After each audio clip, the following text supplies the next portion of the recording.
If I don't seem excited, it's because I had my like unofficial bachelorette yesterday. We went to a tiki bar and I had a couple drinks and now I have to do this.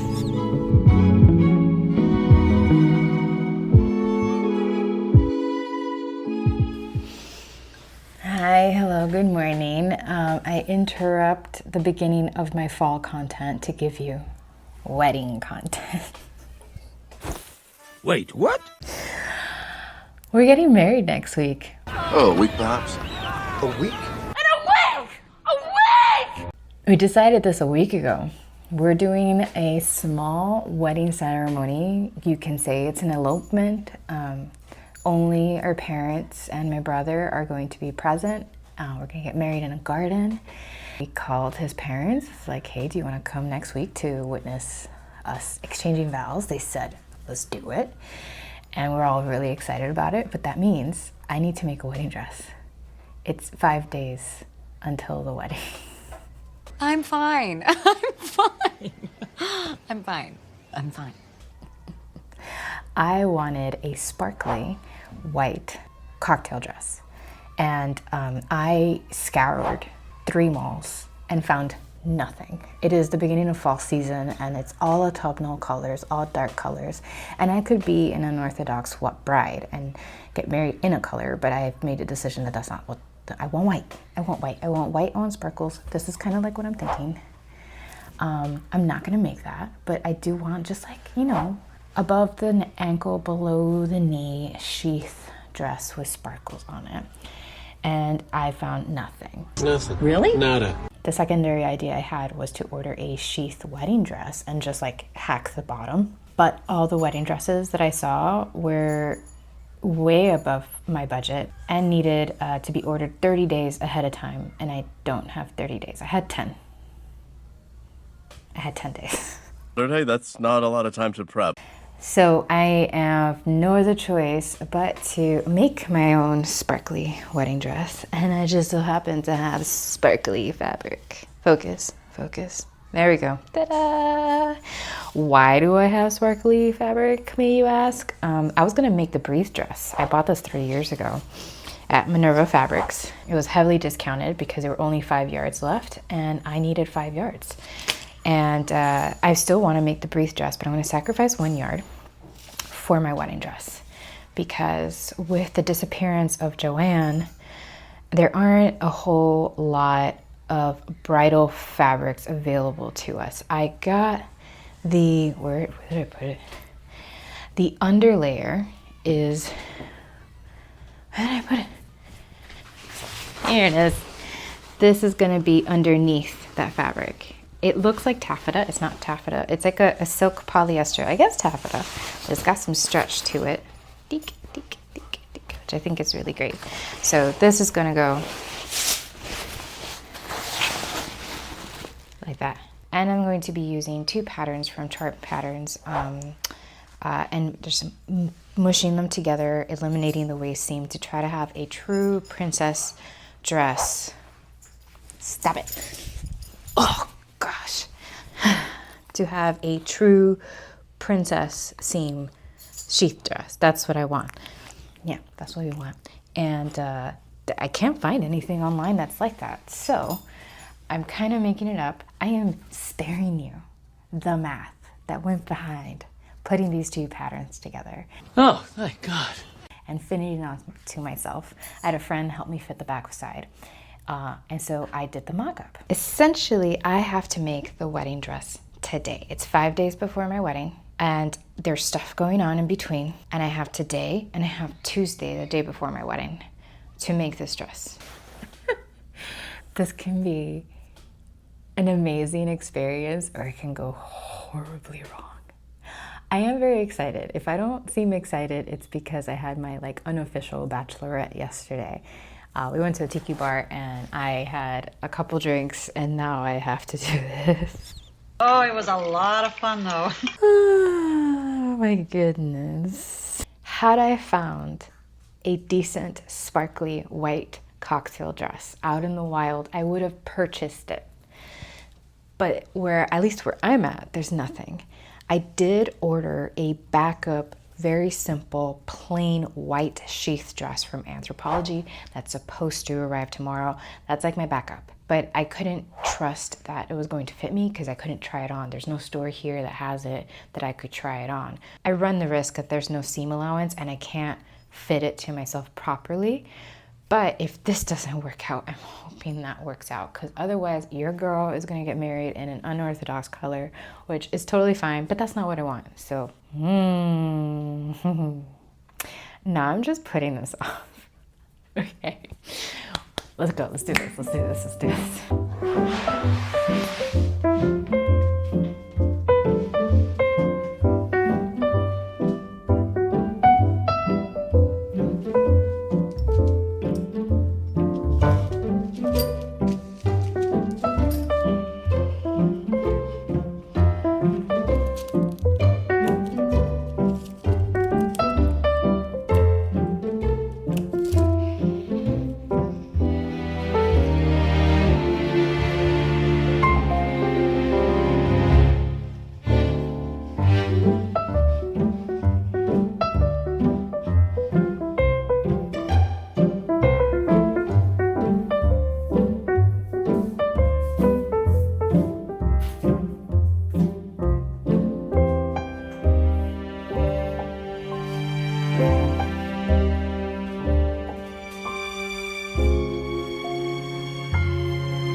I am done cutting out all the fabric pieces that I need. And in order to sew these two pieces together, I need a lint roller for all the dog hair. It's not obvious, but when you look closely, there's dog hair. I mean, it was on the floor. It's obvious that that would have happened.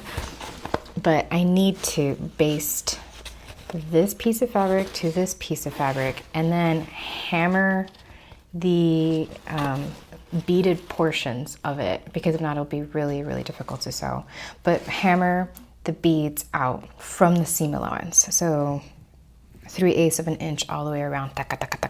I've done it before. It's not hard, it's just time consuming and it can be very messy. So I'm gonna take the beads out first, shake these things out so there's no glass within the fabric, and then baste these two pieces together so then I can put the garment together, the dress together. And then the lining is super easy. I'm gonna use a walking foot because it is like stretchy jersey. It's so soft, and I have enough to make my very first t-shirt. I have never made a t-shirt before. I never felt like I needed a t-shirt, but nowadays the t-shirts are very, very, very thin and flimsy and not soft and shrink and blah, whatever.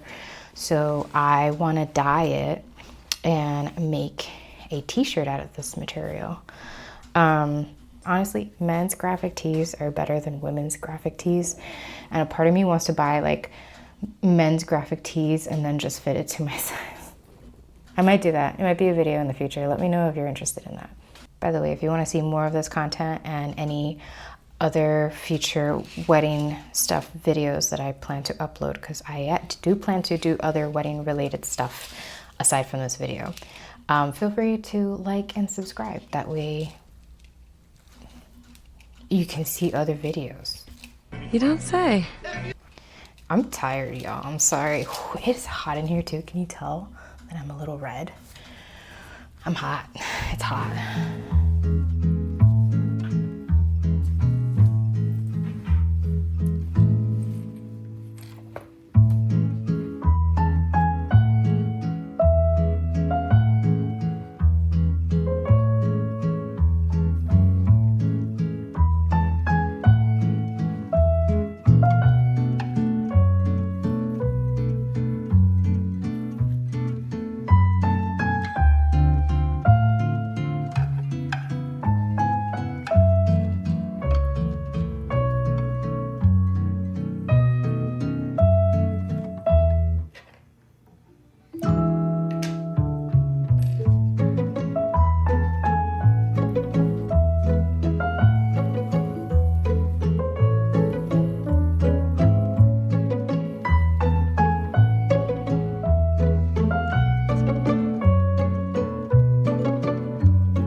last one. Last one to baste. They're gonna put this dress together. By the way, how do you like Count Victor with a K? Thank you. Oh, I'm done. All 6 panels done. I guess I tracked today. Went on a side quest, lost about 4 hours, so hence why this is not put together. I was supposed to have tomorrow off, but I'm gonna have to do this tomorrow. Not gonna be working the whole day. I'm gonna give myself some time to rest. So the goal tomorrow is to put these together and put in the lining, and then I'll leave the zipper and the hemming for another day. That's fine. That's perfectly fine. But I just want to feel like I have something sort of ready to wear before I take the next couple days to do the things that I need to do. So it's past midnight. I'm tired. I'll see you tomorrow morning. Hello, hello, good morning. It's time to put the dress together. I made a sample of stitching the fabrics together, and this is what it looks like. I used a black stitch just for testing purposes to make sure that, you can't see that much of a gap, and you can also see a little bit more of the thread to see if you can tighten the tension. But I used a short, like a 2.5 stitch. I used a micro tex needle, and I used micro tex pins. And what that does is that it helps prevent making large holes within your fibers. Mind you, when you use a needle, it's not ripping, into the fabric when you stitch. The fabric is still intact. What it is that it's spreading the fibers apart. When you use a larger needle or larger pins, the likelihood of those fibers staying apart and leaving a hole is a little more obvious, a little more apparent, especially if you need to like seam rip it and put it back together. Mind you, you can fix that by steaming it and ironing it, and the fibers will relax and go back into place. But I highly, highly recommend, if you're gonna use very fancy fabrics that with a really, really tight weave like this one, you use micro tex pins and needles. And what's fun, if you can see the seam allowing, on this particular test, I did not hammer the seam allowance on the beads. Now, the purpose for me hammering the seam allowance on the beads is twofold. One, for when I am going to insert the zipper, but also when it's up against my body. Even though I'm gonna have a lining for this dress, I don't wanna have the bulkiness or the beads like adding to the bulkiness of the dress. Oh, I needed to put the lining together. So it's kind of an important part that people often forget. Yeah, we need to do that. And since it's stretch fabric, I'm going to use a walking foot. It's around noon, I believe. Oh no. So it's 2 o'clock in the afternoon. It's not morning. We need to speed things up. It's okay. We'll get it done today. I'm not even going to rush through it, and I know we'll get done today. That's funny. Oh, I also got a different trim. So this is the trim I had before. It had some pearls in it. Let me get out of the frame so it focuses. You're gonna focus, you're gonna focus, you're gonna focus. There you go. However, I wasn't a huge fan of the pearls. So I got, let me get out of the frame again. Come on, focus. There you go. I got more of it's the same silver, goldish, platinum beads that the dress has, but with a nice, cute design. And I think this is a better match for the dress than the other one. I don't know if you noticed, there's some boxes here. This is next on my to-do list to unleash Halloween all over my house. This giant box up here is hats alone, and technically I'm missing, I think, 2 costume boxes and a wig box in the attic that I have not brought down. The 4 underneath are all Halloween decorations. And I really want to get to that. The faster I make this dress, the faster I can decorate.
These rings are a symbol of the promises you make today, like strong stitches in fabric and like a shield of protection. May they remind you of the love that holds you together.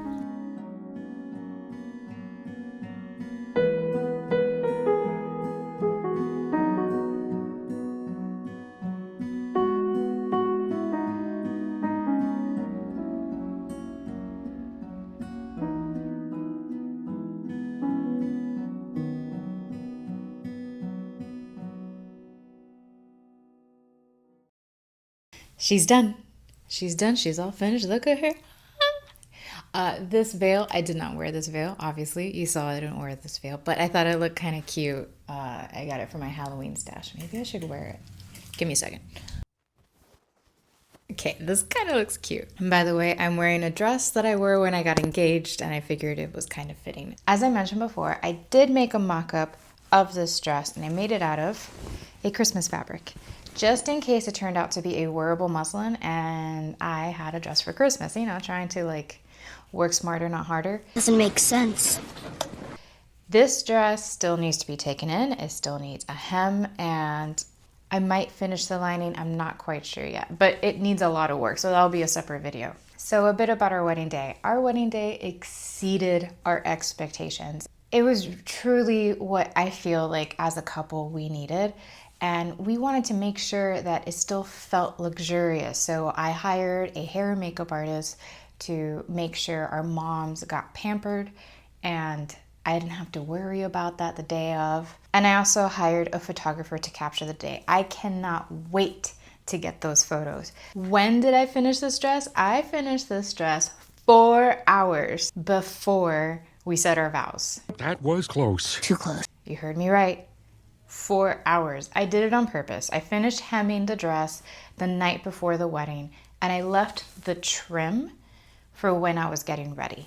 I figured I needed something to do while my mother-in-law was getting her hair and makeup done, and that was honestly the perfect thing to just distract myself with. I just sat there peacefully, slowly, just stitched it together, and it gave me something to do. And when I hand sew, I tend to have like a zen moment. Thank God my mother-in-law took 2 photos of me doing this. She took some candid photos because I was not filming that day at all. I was, other than the get ready portion, which I had about 10 minutes to myself in the bridal suite, and I was like, wait, hold on, I should probably take some footage of this. And that's what you see in the video. I didn't take any pictures or video of anything. So I made a post on the YouTube like community tab to see if anyone had any questions that they would like me to answer about the whole wedding dress making process. And Bianca Bowman asked, what fabric did I use? What patterns did I use? And what's my favorite part of making it? So the fabric I mentioned before, the top portion is from Minerva Fabrics that I bought ages ago. The base of the dress is a polyester silk taffeta from the sewing studio here in Central Florida, and the lining is also from the sewing studio. It's jersey ponte. It's like a cotton jersey. Honestly, I don't know what the fibers are of the inside. It's just incredibly soft. I know it's a cotton blend of some sort. The patterns were a combination of the Barbara bodice and the Wanda pencil skirt from Charm Patterns. What I did to it, I did do some changes to the pattern. I removed the waist seam. I widened the neckline. So the neckline really ends here. It's more of a scoop, and I wanted more of a wide fit because I really liked how this particular top fit on me. So I kind of wanted to mimic that neckline onto here. And then I removed the back slit of the dress, and instead I had vents on the side, so slits on the side. And my favorite part of making this dress was actually basting the two fabrics together. It took a long time, but there's something about hand sewing that always puts me in like a meditative state. I always relax and I go into like the Zen mode. I don't know how to hand sew quickly, and I never really want to hand sew quickly. I take my time and I listen to music or I listen to a podcast and I hand sew, and there was something really peaceful about it. Even though I was in a hurry, I really slowed down for that process and it really relaxed me. And then Virtual Creative Collaborations asked, did you order the fabric online? Why or why not? The answer is yes and no. As I explained before, the Minerva fabric that was ordered online, but it was years ago. I had it in my stash, so technically I shopped my stash. Had I had the time, the plan was to order samples from either Mood Fabrics, or there's a bridal fabric store that I love that's overseas, and I'll put it in here. When they send you fabric swatches, they send you a fabric swatch, and they have all kinds of beaded fabric selections to choose from. And originally I wanted to order from them or order from Mood some samples and see what worked, what didn't. I wanted a structural beaded print. I didn't want a floral one. The Fabric Studio has a small selection of beaded fabrics, but they were all like floral and very elaborate, and I wanted something a little simpler, more like a pattern, like a structured pattern that this was. Am I happy with it? Yes, I'm so happy. I'm so happy it turned out exactly how I had it in my head. I didn't have time to like draw it or anything. I just had this like vision in my head of what I want it to be, and it's exactly what it turned out to be. I think the most special part of this is that my husband, I get to say husband, my husband knew about this fabric, the beaded fabric. He knew that because I had nerded out about it to him a couple times, and how I can't wait to make the Breathe dress. That's my white whale. That's like my dream project, and I've been saving this fabric for that for the longest time. So when we did our first look and I turned around, at first he was just like, oh yeah, she looks pretty. You know, he had a smile on his face, but then he realized what fabric this was, and he goes, no, you used your special fabric. He's like, you were saving that fabric. And I said, don't worry, I still have enough to still make the Breathe dress. But there was something special about him knowing that this fabric has a special place in my heart, and that I was going to save it for a dream project, but instead I used it for the wedding dress. So there was that special moment in the first look that I really appreciate, and I think that's what makes this dress special overall. Anyways, if you stuck around for this long and you enjoyed watching this, I think this is probably my favorite video that I ever made. Please hit the like button. If you have any questions that you would like me to answer, just put them down in the comment section. And if you haven't subscribed yet, please consider subscribing. It's mostly sewing, but the next video is going to be decorating for Halloween. I cannot wait.